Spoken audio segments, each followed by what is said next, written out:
Alright, so let's go over the objective for the day. So obviously, I'm going to read it. Of course, it says students will understand what a policy brief is, as well as how to write one. Students will also know and understand how to identify the government in the three government arenas. So that's, of course, that's what we started on reading yesterday. But objectively, what I want y'all to know from this particular lesson is what a policy brief is and how to write one, which is what we're going to be doing at the end of the class period. Well, what I'll be doing is we'll finish the reading from yesterday, of course, which I believe was the policy arenas, right?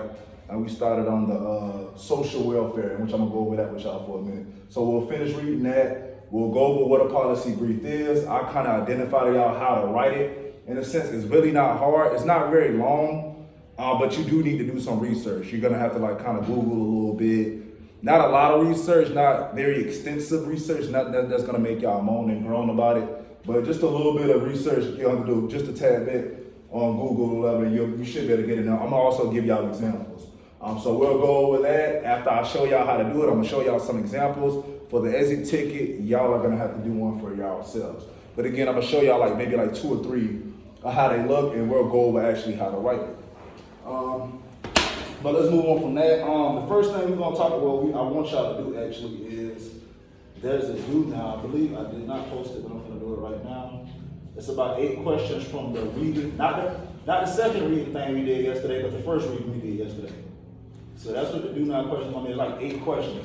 Now the questions aren't very direct, but I would say that they're not like, you're not gonna be able to go in there and be like, match them up. Like, oh yeah, oh that's what he means. You're not gonna be able to do that. You'll have to really look. So it's gonna take y'all a minute. Of course, we are gonna go over it like we always do, but what I want y'all to try to do is actually try to do it. Instead of just waiting on us to give you the answers, I want everybody to actually try to go in and try to complete it yourself. Because what I do is, I take those same questions, and those are the ones I put on the test. I may reword them a little bit, but essentially it'll be around the same thing. And if some of y'all are not passing the test, because what y'all will do is, y'all will just wait, and I said this yesterday, y'all will just wait till we get, till I start answering the questions for y'all. Not even answering the questions, y'all answer them yourselves. Y'all will wait till we answer the questions together, and then y'all just put the answer down. I know a couple of y'all are good for that.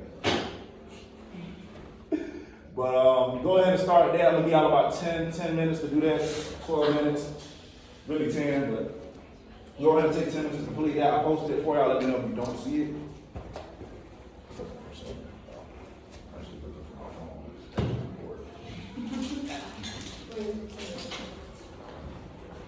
Y'all see the poster?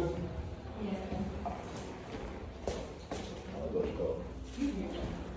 I already said something, I just don't know what it is.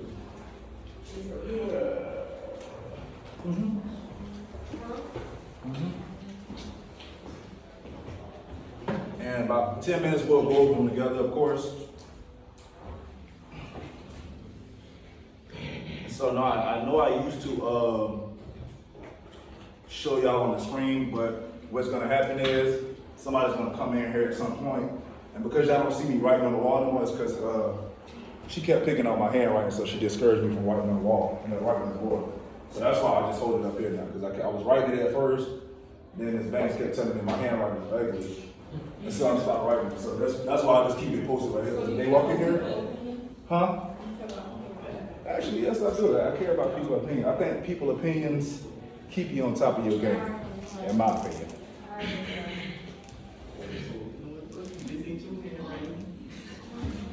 So yeah, I just write it up here now, and so that's why I keep it up here, because if they come in here, they're gonna want to see that. They're gonna want to see that, and if I don't got it, then they can come in me.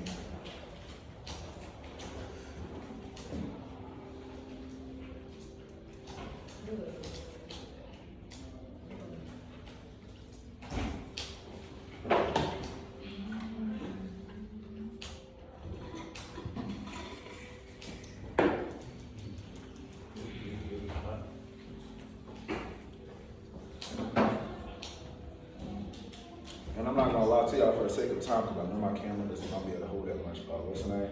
I'm only do like 5 minutes, and then we'll start going it together. So just 5 minutes by yourself. Do as many questions as you can, and we'll go over it. Yes, sir. We'll go over it together.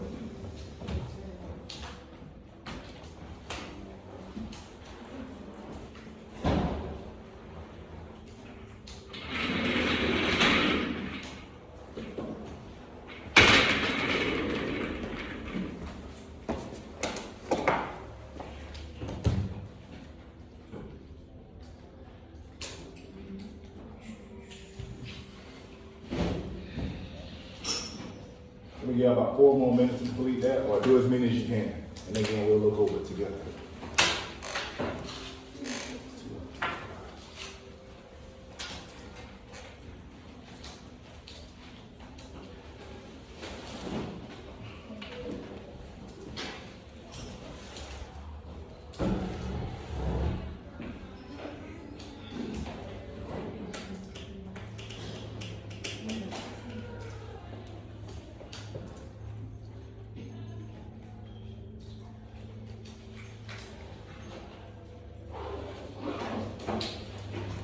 And y'all know what reading this is from, right? Yeah. Okay. What? Not the second reading we did yesterday, the first one. Remember the second one we didn't finish. And that's what we'll read over after this.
We got like 3 more minutes.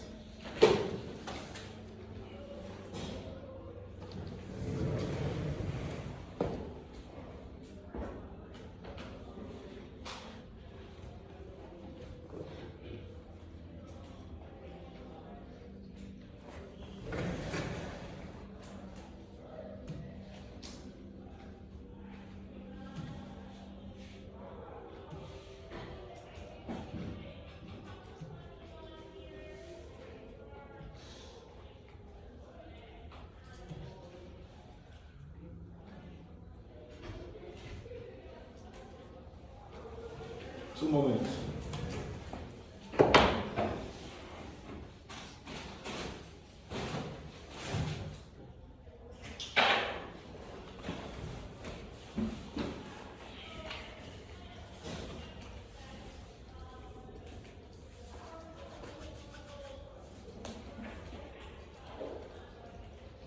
One minute.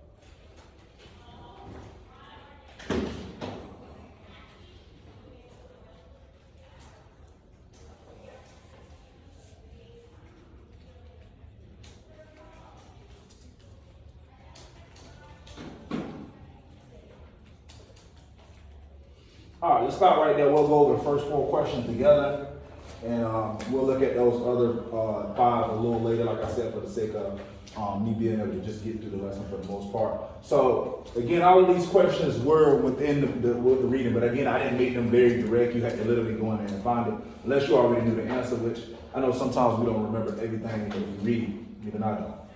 All right, so number 1 said, in the early years of the 1900s, how did economists feel the government should go about handling their economy?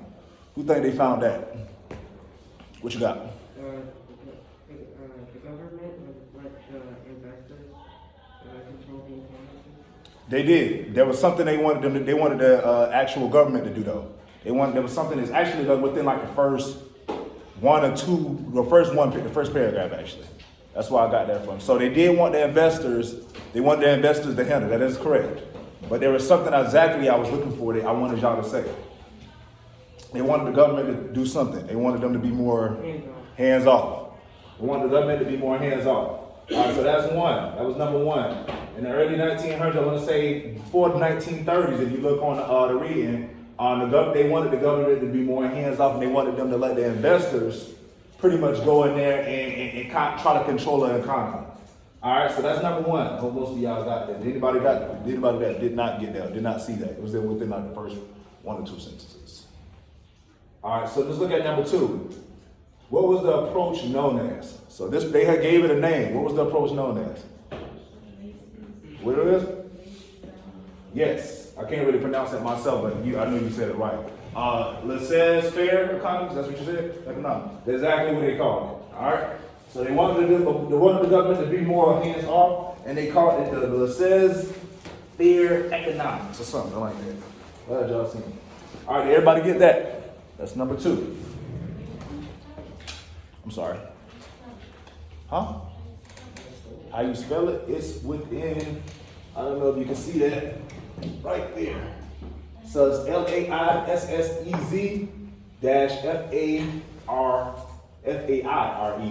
economics. So go ahead and get that in there. Again, don't try to wait on us to give you the answer, because at the end of the day, when y'all are taking the test or the quiz or something like that, and which y'all gonna take it on the full topic, it's coming either early next week or this week, and it's gonna be on the full topic, which we'll go over. I'm gonna give y'all a whole a study guide. Of course, we'll go over everything before I actually give you the test. So let's look at number three. It says President Roosevelt decided against this approach and did something different for the economy. What was the name of the approach Roosevelt took? I don't want you to answer, Mr. Jonathan. I want somebody else to answer. That's exactly right. What it's called? Yes, that's exactly what it was. And what did that approach consist of? Why you answer that? Yeah, I ain't asked y'all. So, Good morning, hold on. Cougars. Please stand for the pledge. Today's pledge is brought to you by Michaela Martin.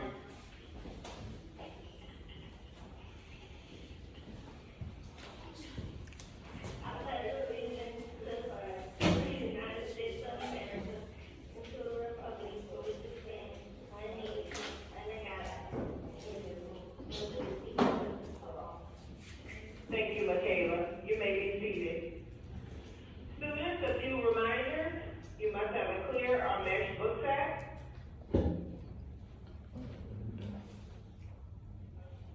You should not have your cell phones out in class unless it's academic instruction. You should not have earbuds in or cell phones during transition. Students, this is an academic setting. You should not be doing TikTok challenges or videoing other students. Please be reminded there are consequences for these actions. An additional announcement this morning, there will be an art club meeting on Wednesday, December 1st for 3:40 in room C116, art club meeting in C116. All Cougars are expected to give full effort, be polite, and act responsibly. Have an awesome day, Cougars. All right, so what did you call it again, Mr. Rayborn? Kinesium. So what did that approach consist of? What was he trying to do? What did he do? It's a tough word to pronounce. I'm not gonna lie. It is right here. I think it is called kinesium. Kinesium. What did that approach consist of, though? What did he do? Something regarding like the recession. Okay, yes, it was regarding the recession, but what did he actually do to try to tackle the recession? Remember, they wanted the government to be hands off. He said, nah, we're not going to do that. There was something he started doing. What was it? What did he start doing, y'all? He wanted to do something. Think about the stuff that we actually do today. And he started it. This President Roosevelt started some of the things that we still have today. What did he do to try to tackle the recession, or actually the depression that he tackled? It was the depression, the Great Depression. So what did he do to try to tackle the problem? They wanted the government to be hands-off, let the investors take care of it. Remember, they were saying to the investors, like, no matter what you invest your money in, if they don't have the money to spend to purchase your goods and products, there's no need for you to be investing because nobody can afford it. So what did President Roosevelt do, y'all? What type of money? What did he do? He just handed out cash to people? What did he do, Mr. John? Huh? He provided social welfare. Things like what? Huh? Social Securities? Food stamps? Section 8? They don't think they called it Section 8 back then, but yeah, things like that. And when people are getting food stamps and things like that, let's use food stamps. When people are getting things like food stamps, what are they doing with their food stamps? They're buying food. And what is this causing this business to do? What is it causing the business to do? It's causing this business to grow. And when that business is growing, what that business is able to do? Provide what? I'm sorry. Provide more money to who? When if a business is growing, this business is getting more money in. Huh? They provide more money for the owner. We ain't worried about the owner. He already rich. That's not, him being rich ain't gonna help the economy. So the business is making more money, so the government can do what to that business? Shut it down. Why would they shut the business down? If the business is making more money, what could the government do to this business? They could tax them, all right? Now the business is making more money, what else happens? What can the business do for their employees?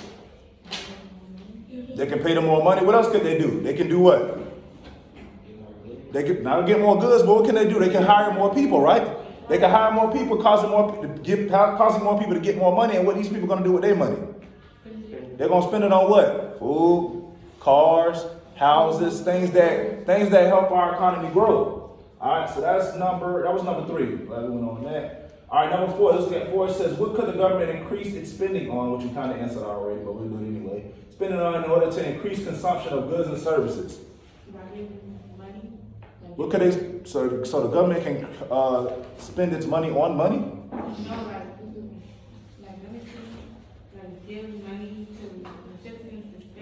So they should give cash to the citizens. They should have them come to an office and be like, "Hey, you get $500. You get $500. You get $500." Like Oprah. What should they do? What could the government spend this money on in order to get people to consume more goods?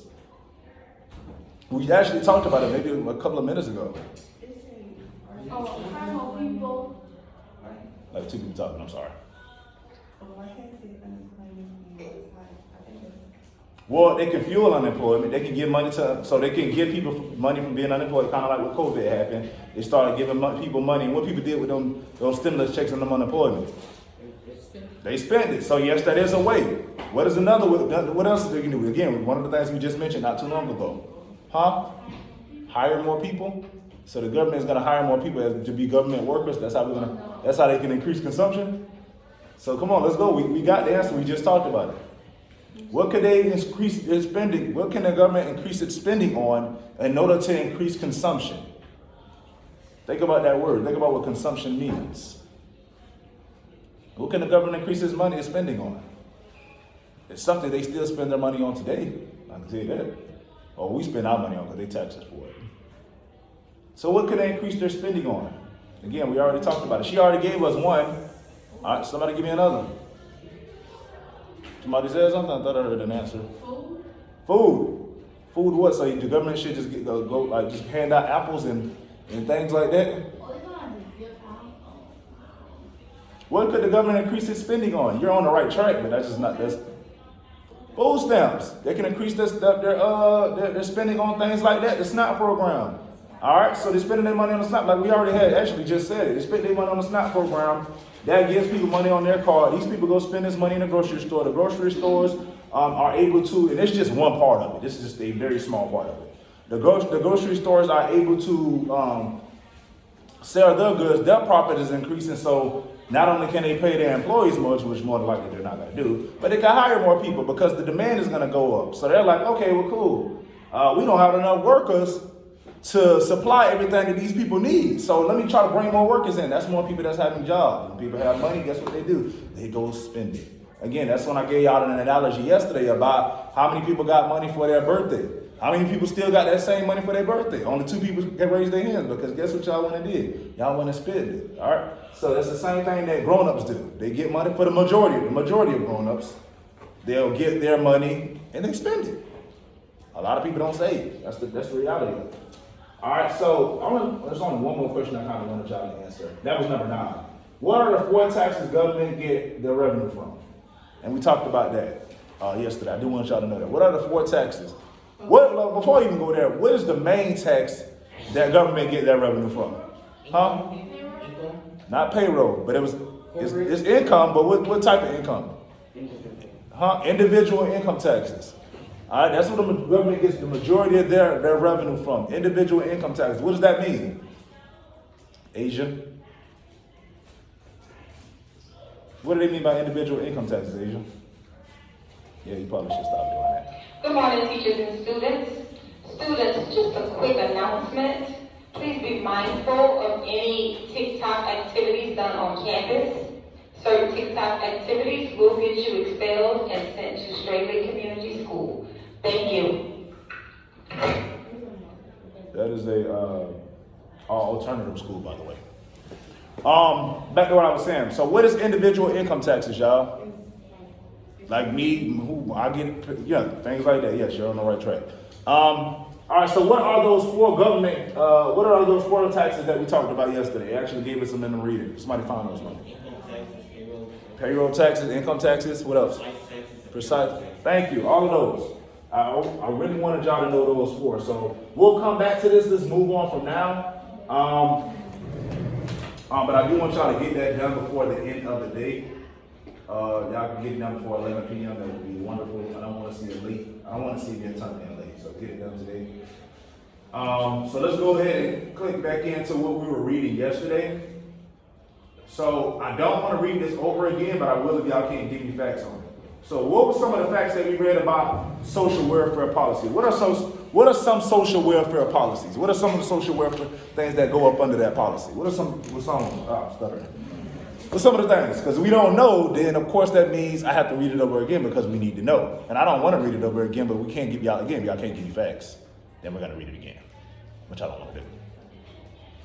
So what are some of the facts that we read yesterday? When did the social welfare come about? It's up there, by the way. Okay, came in 1960. What are some of the social welfares? What are some of them? Unemployment. What else? The economy. You said what? Retirement. That's a good one. What else? There's a couple of more. Somebody said another one. Medicare. What else? Social goods.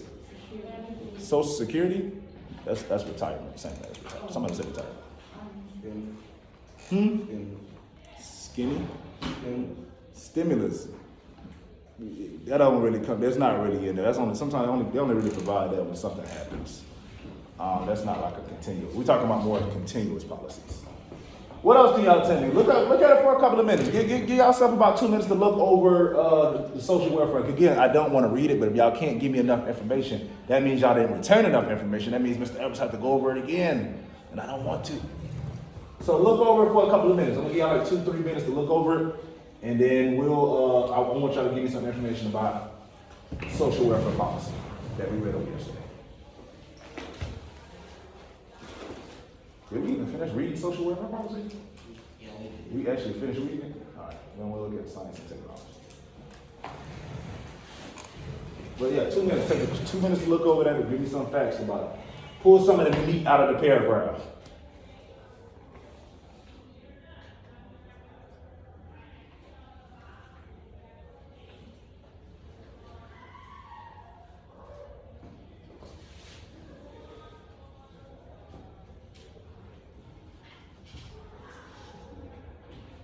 And again, we'll probably only read science and technology and education for the sake of time. we'll probably come back and read, and then we'll go over that policy brief that I wanted you all to know about, just for the sake of time.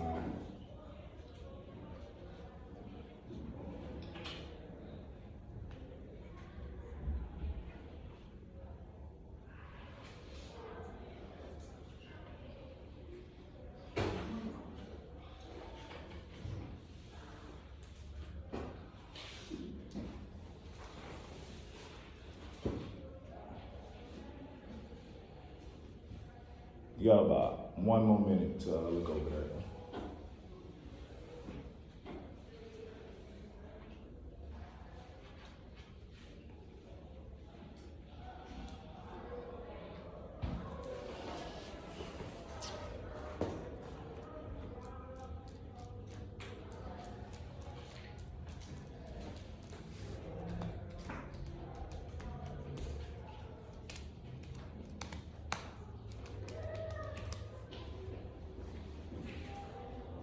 Ms. Banks, you know I'm gonna come to you, right?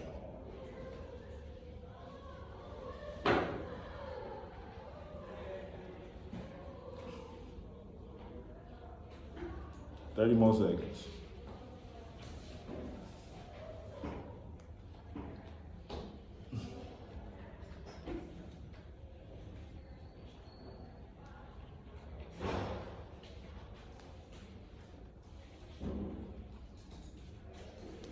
All right, let's get to it. Ms. Banks, give me a fact about social welfare policy. Don't know, right? Yeah, why you think you don't know? Because instead of reading, you want to be on your phone. Let's not do that. Somebody else, help me out, help her out. Somebody help Ms. Banks out. What are some facts about social welfare policy? Yes. It was created so that like the world don't have no depression. The world? And The world? I mean, like it can help people. What particular people you want? That's going through rough times. Well, who was going through this depression? Huh? The U.S. was going through it. So not necessarily the world, but the U.S. So what was it put in place for? I'm sorry. For the country, Okay, what did it do though? help people get food, Okay, what else? help people get social security. What's Social Security? What it is, Huh? what it is. Yeah, what is Social Security? Mr. Edwards doesn't know.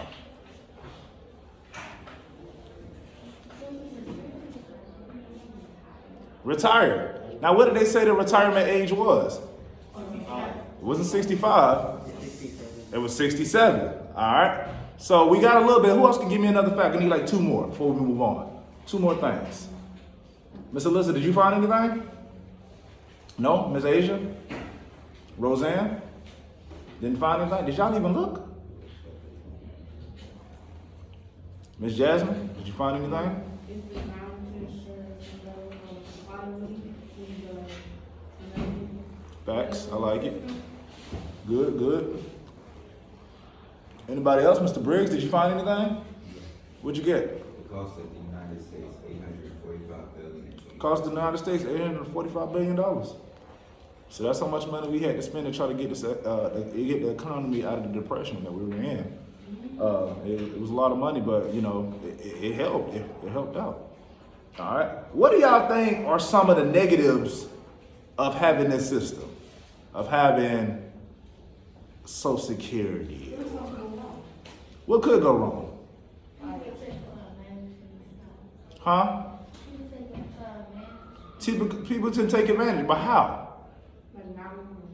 Not wanting to work, being lazy. Huh? And people do that quite often, actually. And that's why some more of the, more wealthier people don't want some of these things in place because they feel like it technically handicaps people. But I'm actually not too far in disagreements myself, to be honest with you. I'm big on, just working hard no matter what you do. Big on getting it for myself. That's just me, though. I like getting it for myself. I don't like being things handed to me. Like, I like to work for whatever I get because I like to feel like I earned it. Rather, if I'm just waiting, sleeping in my bed every day and I'm just collecting the check every day, like, I'm at their discretion, so if the government ever shuts down, have y'all ever known the government shut down? Y'all heard about that? That happened? So when the government shuts down, if you're depending on any type of government funds or anything like that, that shuts down too. If you work for the government, you don't get paid until the government opens back up. So those are all the things you have to deal with. You don't get paid. You don't get paid until they open back up. That's why when the government is shutting down, they try to keep it to a minimum, because when it gets shut down, it gets shut down.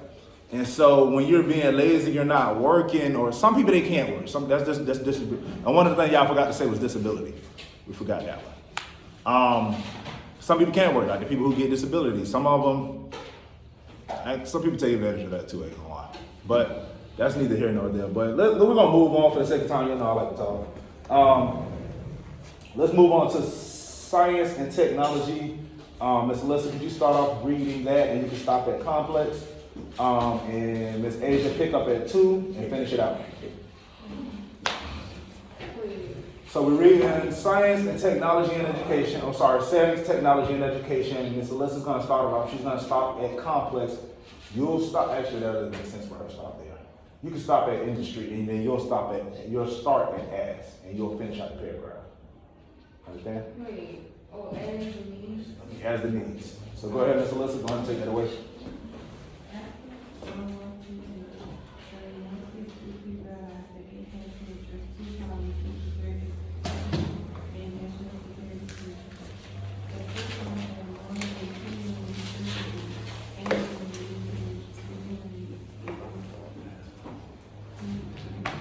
All right, there. What do you think they mean by reintegrate into the workforce? What do y'all think they mean by it, Mr. Tyrone? What do you think they mean by reintegrate into the workforce? They said they had, how many people? 10 million people, 10 million servicemen and women that needed to reintegrate into the workforce. What do y'all think they mean by that? A lot of people haven't worked for a long time. Get back to, thank you. Yes, a lot of people hadn't worked for a long time, so they needed to get back into working. I really wanted to point that out to y'all. Go ahead, Ms. Alyssa.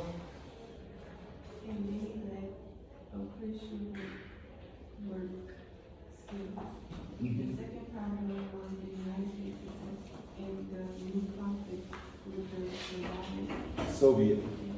Union depended on rapid development of a new highly technical military industry. To confront these challenges, the U.S. government passed several important pieces of legislation to provide education assistance to workers and research scholars in the industry. Go ahead, Ms. Asia, I'm sorry.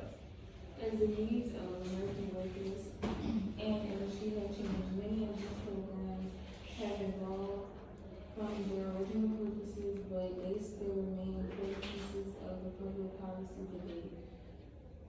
Much of the nation's science and technology policy benefits is limited, for instance, in the form of research and development, funding for a range of defense projects. The federal government still promotes research for civilian uses, mostly through the National Science Foundation. The National Institute of Health, the National Aeronautics. and Space Administration. This is called NASA, by the way. Huh?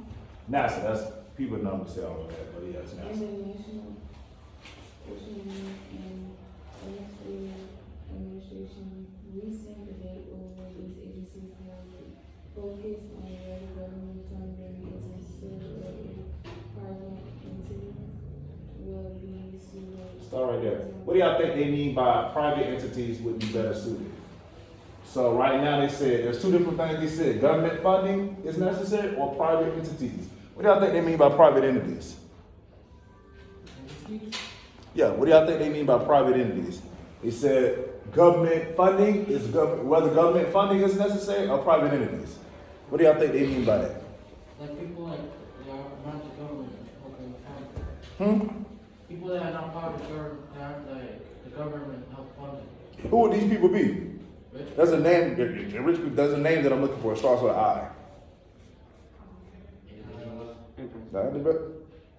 Investors. Yeah, I don't know. Investors, they're talking about investing. When they say private entity, they're referring to investors. For example, although NASA continues to develop a replacement for the now defunct, I don't know how to pronounce that, U.S. Space Shuttle program, much of the workload is currently being performed by private companies working to develop their own launch, resupply, and tourism programs. So, what I wanted to ask, two things I wanted to ask y'all about this. Well, actually, it was just one. What does most of the technology and science go towards? What is the government mostly using the money for that to do? Defense program. And what is the defense program doing? What do they mean by defense program? Who's the defense program? The military. So there's been the majority of their money on the defense program for the military, all right? For defense projects, actually. All right, so that's where the majority of the money goes to. And a little bit goes towards, I think they mentioned something about NASA. I think they're trying to create more like tourism things for people to be able to go in and actually see what they do. A lot of that stuff is actually cool. I don't know if y'all ever been to like a space center.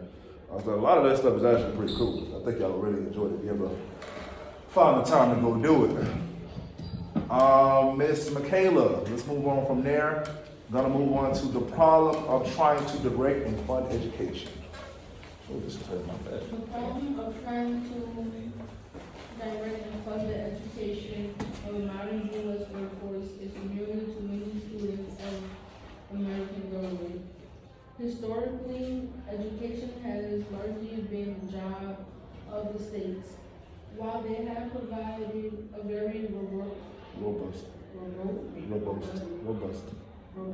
Yeah. K through 12 public education system, the national government has never moved to create an equivalent system of national higher education academies or universities, as many other countries have done, as the need to keep the nation competitive with others became more pressing.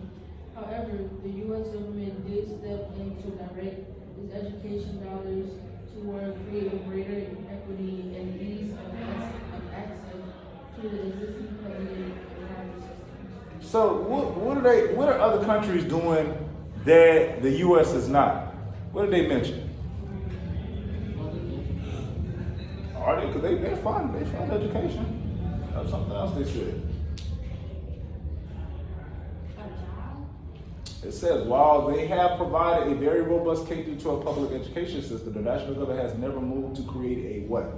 Equivalence for national higher education academies and universities, as many other countries have done. I really wanted y'all to really pinpoint out on that. All right.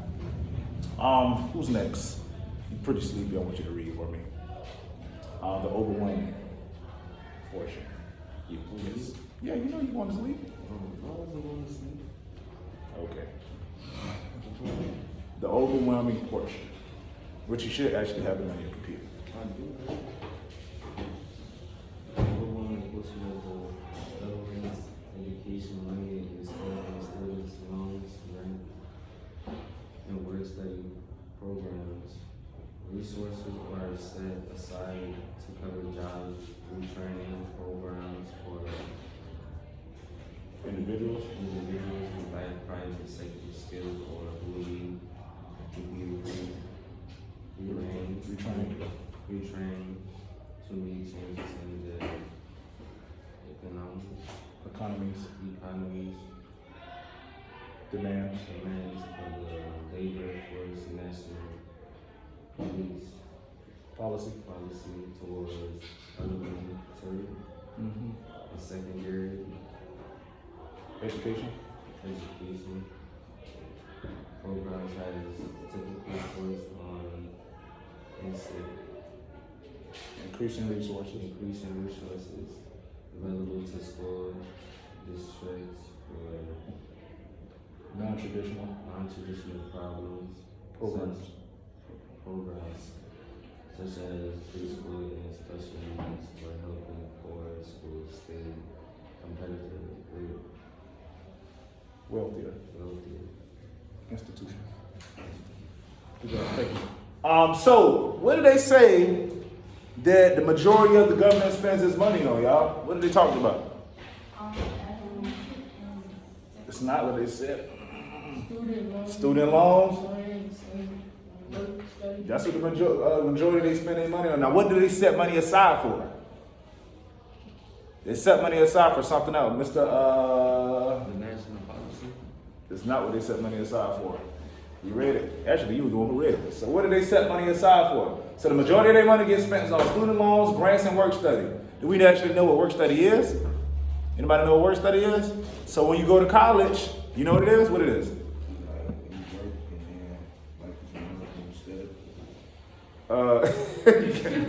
Not exactly, but that was a good try. Kind of. So when you're in work study, it's like you basically have a little small job in school.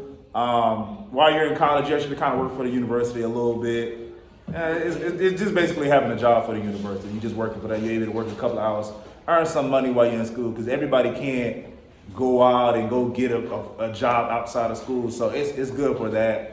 Also, depending on what it is, like I know that I did work study for financial aid when I was in school at one point. So that kind of like builds on my experience. I could possibly go work for a financial aid office at a university if I wanted to, because I did that for like 2 years or something like that. So just things like that, it helps out. But let's get back to the other question. So we know that they spend their money on what? The majority of the money, or overwhelming portion, they say, of the government money for education is spent on what? Student loans, grants, and work study. All right. So they put money, some extra money aside for what reason? Pro job training program. They have things, I can't think of the word in my head. They have something called vocational schools. The vocational schools are for people who don't want to go through the traditional school route. They just want to learn a certain skill. So they got vocational schools for like mechanics, vocational school if you want to go work, be an engineer, go work on airplanes. One of my close friends, that's what he's doing right now. He didn't want to go to university, so he's training to basically fix engines on airplanes. I hope he makes good money doing it. Sounds like it's something that don't make a lot of money. But that's what they put money out to the side for people who don't want to train who don't want to do that traditional route. Why do y'all think they do this? Why do y'all think they put money out to the side for programs like this? What do y'all think the government is trying to achieve? Why do they spend the majority of their money on student loans and grants? All right, why do y'all think the government puts money into that particular field? So people can do what? Oh, I'm sorry. So people can get jobs. Okay, so you're on the right track. There's something I want you to put before the jobs, though. So people can do something else in order for them to, graduate from where? So college. So they put the money toward them so these people can go to college. Typically, not all the time, don't get it twisted. When you get out of college, you're able to get a certain amount of money. I ain't gonna say you're owed a certain amount of money, but it looks better. Hey, I have an education in marketing. It looks better than rather you're saying, well, I have a high school degree from Helen Cox. Or not high school, a high school diploma from Helen. It looks better on the resume. Now, it don't always work that way. Now, I like to be honest with y'all. Sometimes when you get out of college and you try to get a job, they want a certain amount of experience with that. So, what I'm telling y'all from Mr. Edwards to y'all, when you do graduate, or not even when you graduate, when you're in college, do interns. And that's what I messed up at. I didn't do interns. So when I got out of college, I struggled to get jobs. Luckily, I had a little bit of experience because I worked throughout my life. And that helped me out. But sometimes it's a struggle to get maybe the job in the field that you want because you don't have the experience. So internships, when you're in college, intern. I can't preach that to y'all now. Try your best to get interns during the summers. Instead of chilling with your homies and doing whatever y'all do during the summer, when you come home, because some of y'all might go away, some of y'all might stay. Instead of chilling over the summer and maybe going to get a job at McDonald's, try to get an internship. Sometimes they pay you, sometimes they don't. Sometimes they don't. They don't pay you. Don't take it to the head. Just look, this is me for my future. Think of the future. Don't think of right now. So that's my biggest touch on that. But yes, what they are doing is they're trying to get people to get their education so they can get a quality job. And what do people do when they get jobs mostly? They do what? What do they get? Huh? How do they buy those houses and cars? Huh? By getting a good job, getting more money. All right, it's hard to buy a job. It's hard to buy a good, decent house and a car if I'm only making $15,000 a year. You know what I mean? It's hard to live off that. So that's what they're doing. Same thing with the vocational school. They want people to build their skills in order for them to be able to basically be a model citizen in a sense. All right, business stimulus and regulations. Mr. Caleb. Oh, did I hit somebody? I feel like I did. Hey, she read. Yeah, Mr. Caleb, could you read that first paragraph? Define the key aspect of domestic policy with the group, regulation, provision. Oh, right there. What does domestic policy mean, y'all? I don't even know what it means. What are some domestic policies? Education. What else? Healthcare. That's the same thing as healthcare. Yeah, same thing. Oh yeah, that actually was one. Yeah, actually, thank you for saying that. All right, I just wanted y'all to see if y'all remember what it is. All right, so go ahead, Mr. Caleb. Sorry about that. The size and strength of the economy is very important to politicians who without depend on recession, believing their own future Prosperity. At the same time, people in the United States need to live in a world where they feel unsafe, unfair or environment, damage to business.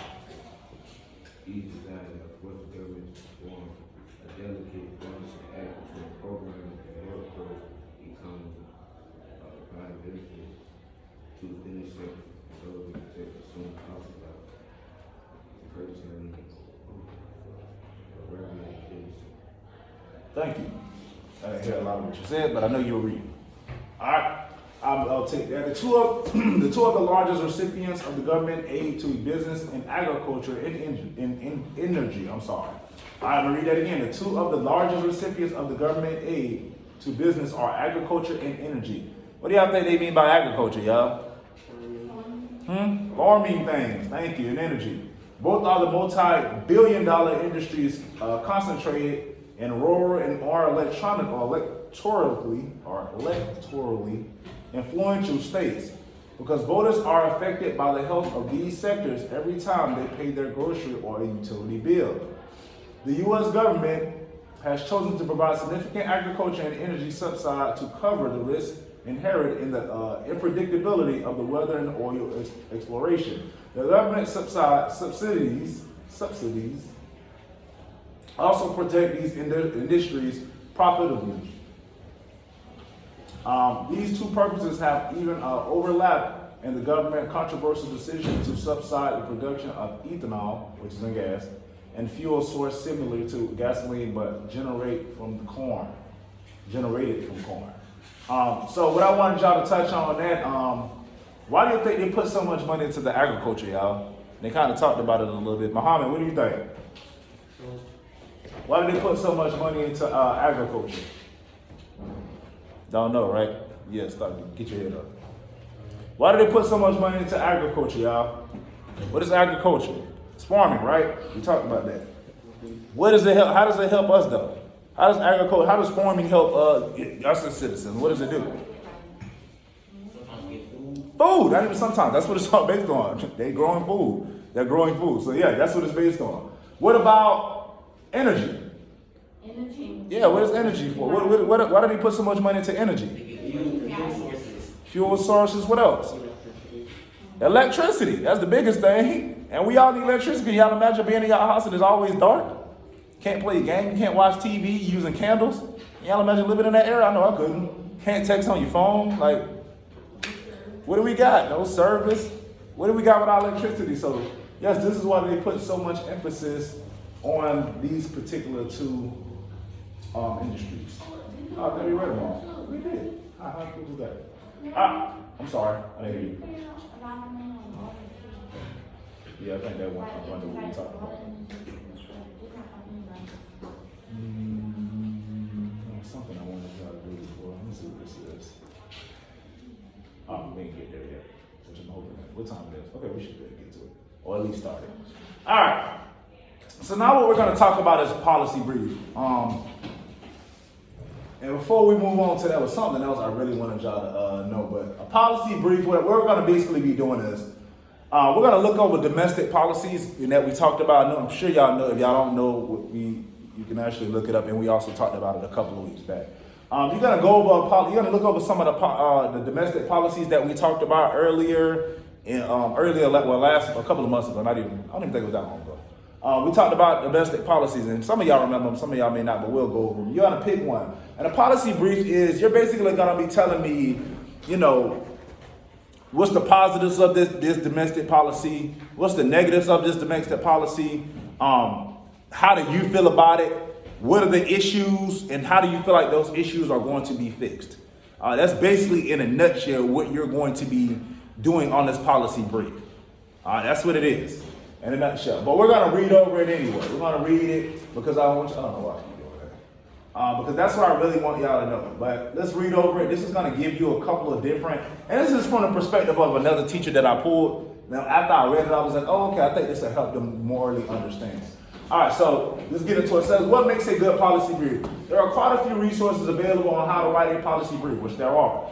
But I still find the students struggle somewhat with this assignment. In part because it is such a different writing task than they usually face. A part of me always feels a little bit guilty for assigning it too. Because the truth is, I just don't find them at all that useful in an actual lobby. At least on the issue on which I mostly advocate. Policymakers are mostly interested in the political ramifications than a set of factual arguments. So I find myself using talking points, lists, and endorsers, myth B, I don't know what that means, fact sheets, and other materials slightly less dense with facts. Still, I think the process researching, writing a policy brief is very important one for the policy advocates. It forces us to familiarize ourselves with the existing information from multi-viewpoint to hone our statement of the social problem, to clearly articulate why our policy option is the best one, and to identify those messages that will be most concise and coherent as we move forward with the campaign. And of course, the instructors, like me, keep assigning policy briefs so students will need to keep grappling with this exercise, and at least in the classroom. All right, so this is from another teacher, but I was reading and I was like, oh yeah, he makes a good point. I'm gonna skip over that part. The best policy briefs, read this fast, I think he wrote a lot.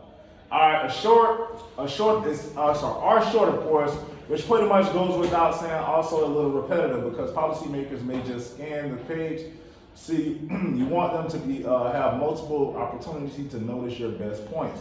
Pictures, graphs, other visuals along a lot of white space are also good. So make it as short as possible. You can put some pictures or something in there. I want these to be good. If you give me some, you just try to throw something on the screen or try to give it to me, I'm not gonna take it. I'm gonna give it back to you. I'm gonna try to have you do it again. If you don't redo it, I'm gonna just give you a 0 on it. So that's why I need y'all to pay attention and not be on your phones or lay your head down at this particular point. All right, it says going in as a major grade, by the way. All right, use common terms, spell out every acronym, which I don't expect y'all to use, but use any acronym, make sure you spell it out. And are a general, highly accessible to people who are not familiar at all with the policy issue. Please don't use a lot of slang, y'all. Make it more creative, make it more professional. All right, you'll create other documents like talking points for hardcore advocates. Policy briefs are primarily used by those with relatively little context and additional information, so they need to be able to stand alone. All right, address a social problem. This is what I was talking about when I said domestic policies. Address a social problem. I know it sounds elementary, but you have to see, but I have seen policy briefs where the readers feel not exactly sure that anything is really wrong. So if you pick a domestic policy or, a social problem, make sure it's something that you actually can say, this is right about this is wrong about this is how I feel about this is how this needs to be fixed. And if it's not fixed, this is what the possibilities of what could happen. You need to pick something that you can pretty much say all those things about. All right? Clearly state the policy preference, basically like what I just said. Why is it the best solution to the problem as outlined? So social workers sometimes try to play too nice and give too much credits to every possible alternative, as though there were no really bad ideas. Of course, there are plenty, and too many of them are making their way into law. Say what should be done about the problem, like I was just saying before, and clearly, persuasively explain why it is the best option. If you want to outline a brief couple of alternatives, which you can, so once you tell what the problem is, you can always just go back and say, well, hey, this could be fixed this way, this could be fixed this way, this could be fixed this way. But I find that this way would be the best way to fix this problem. All right. Skip a few. Some of this I read over. Some of y'all don't really need to know, so I'm not gonna take y'all through all of that. Yeah, y'all don't need to know all of that. That doesn't need to be known. What I want to do is get to this particular part. So this is a policy brief written by Sarah Brokenleg, which I don't even know what's her real name. This one is visually very easy to read, attractive. She makes her main point early and repeats them. She covers the three main policy subtopics. My favorite part about this brief is that she refutes the main counter argument without giving any real emphasis, which I think is very effective. So she talked about statewide smoking ban. Let's take a look at it. So I looked at this one earlier. I looked at this one last night, actually. I thought hers was very good, actually. Again, she put statewide smoking ban. What state do y'all think she's talking about? Kansas. Obviously, Kansas.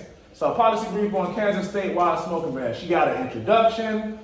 She put a little picture on the side. Her introduction was kind of introducing you on what was going on. So she said annually 404,000 people or deaths in the United States are smoking related. Secondhand smoke kills an estimate of 38,000 non-smoking Americans each year. The U.S. Center for Disease Control and Prevention, which is CDC, notice she spelled it out, y'all, reports a consensus is that the secondhand smoke causes coronary heart disease, lung cancer, and adversely respiratory ailment in children and adults. As of April 2008, 29 states had completely banned smoke from private sector workplace, restaurants, and other bars, up from 8 states in 2005. So based on the introductory, y'all, what do y'all think she's advocating for? Stop smoking. Smoking being in that particular state. All right, so she gave facts about why smoking is bad. She didn't say it was bad, she just kind of gave you some facts. She never said, oh, smoking is just horrible, but she's telling you that, hey, it kills even people that don't smoke, all right? She gave you facts. That's why I say you all need, I'm sorry, go ahead. What she talking about? She talking about like cigarettes or something? I'm pretty sure she's talking about cigarettes. I don't think she's talking about like marijuana or anything. I've never heard of anybody dying from 44 deaths related to marijuana. Or, I don't know. I'm pretty sure she's talking about cigarettes though. I'm almost certain about that. What else? So she gave a little bit more information with the passage of SB 25. Y'all don't really have to go that deep into it. She went a little bit deeper than I would make y'all go.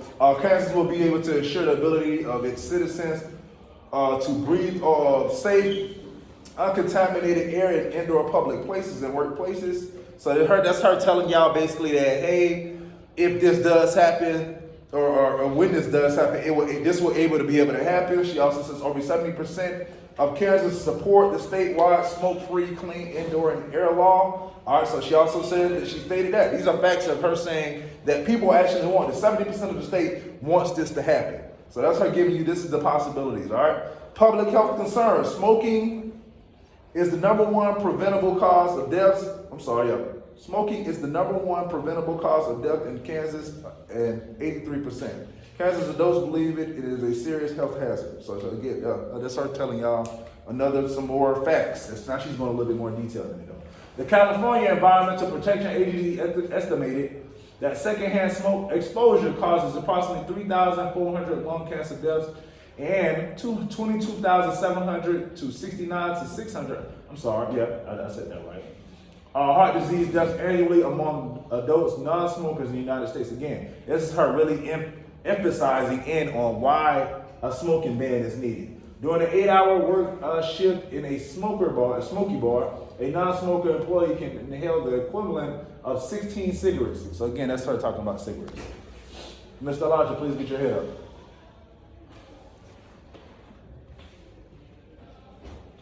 Our economic impact. So this is how it's gonna impact the economy or at least the state. The statewide smoking ban would negate the idea that locally chosen smoking bans leave an uneven playing field as business complete with the jurisdiction, that may have no ban in the place. Kansas taxpayers spent $196 million annually to cover the cost of smoking-related illness and Medicaid programs alone. All right, so that's how I'm telling you that this is how much money Medicaid had to spend for people that smoke, again, because they got cancer and stuff, or things like that. So when they pay for that stuff, of course you use your health insurance to go to the doctor, and that's how much Medicaid paid for people that was related to smoking. Studies show that businesses is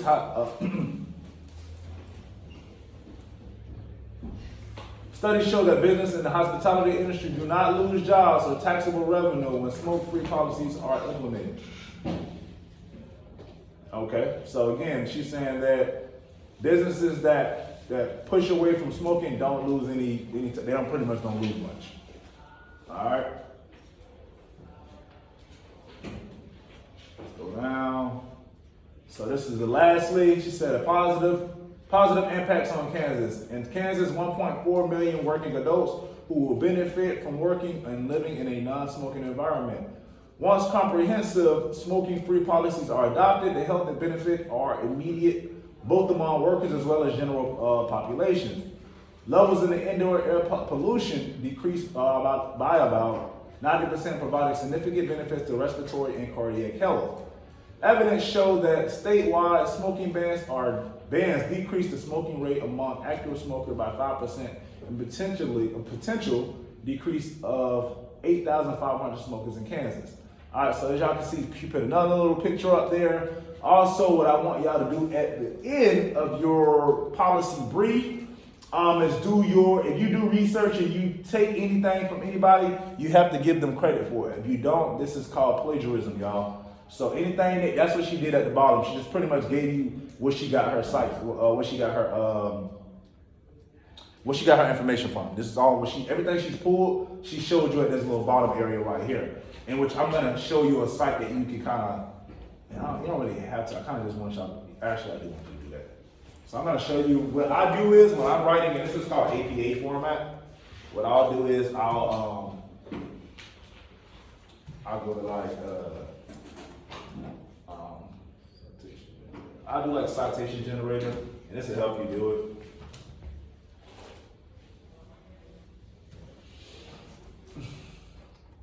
So yeah, as you can see, it says like APA. These are all things you'll probably learn if you go to White College. Create a citation. So what you'll do is put like website here. Then I'll post this for y'all. You'll copy and paste the website like this. Copy and paste. Bring it down here. Push search. It's gonna bring everything. Just keep pushing enter, and it'll cite it out for you. Once it's cited out for you, go ahead and copy and paste it, and then put it at the end, at the very, very end of your policy brief.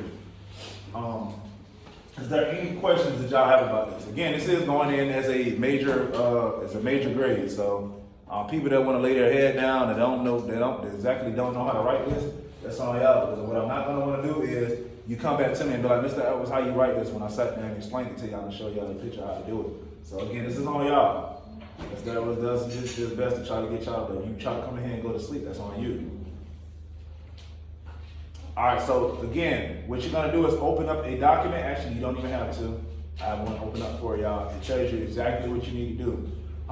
You can go ahead and get started on it for the most part. You have 30 minutes to complete it, or at least to get the majority of it done. When you're done with it, please turn it in. Is there anybody who have any questions or need any help? You can explain you talking about the domestic policy? Well, you're gonna pick a domestic policy. Once again, so that's, you can pick whatever policy you want, preferably something that you can use gun bans. You want to use being able to legalize marijuana. Whatever you want to use, something that you're passionate about. Whatever the case may be, Mr. Evans doesn't really have a problem with whatever you choose. But this is how I want it done. This is how I want it completed. You're going to basically tell me what the policy is, what's wrong with it, what's right about it, how it can be fixed. What are the fixes? You can give me multiple ways that it can be fixed.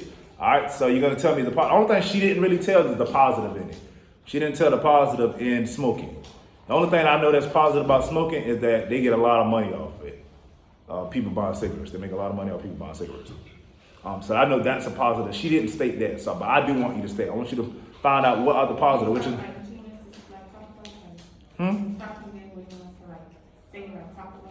one more time, I'm sorry. I feel like you start when you say like you want to. Domestic policy, you're gonna pick the domestic policy. It's on you, whatever you wanna pick. Again, you're going to tell what are the positives about it. You're gonna tell what are the negatives about it. You're gonna tell what your viewpoint is. How do you view it? All right. After you tell how do you view it, you're gonna say, tell me how the issue can be fixed. You could give me one way it can be fixed. You can give me multiple ways it can be fixed.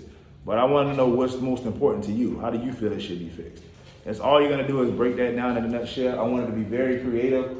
Again, I'll leave this up for y'all. I'll actually show y'all another one just because I won't go over it just for the sake of time. Like the alcohol tax revenue, somebody wrote that one. This is how theirs looked. All right. You know, if you go on the article and you can pick on it like I just did. You could go through and get. They have several examples that you can use. We looked at the smoking ban. This is the alcohol ban. Several trust fund. You know, it's at least three of them you can use.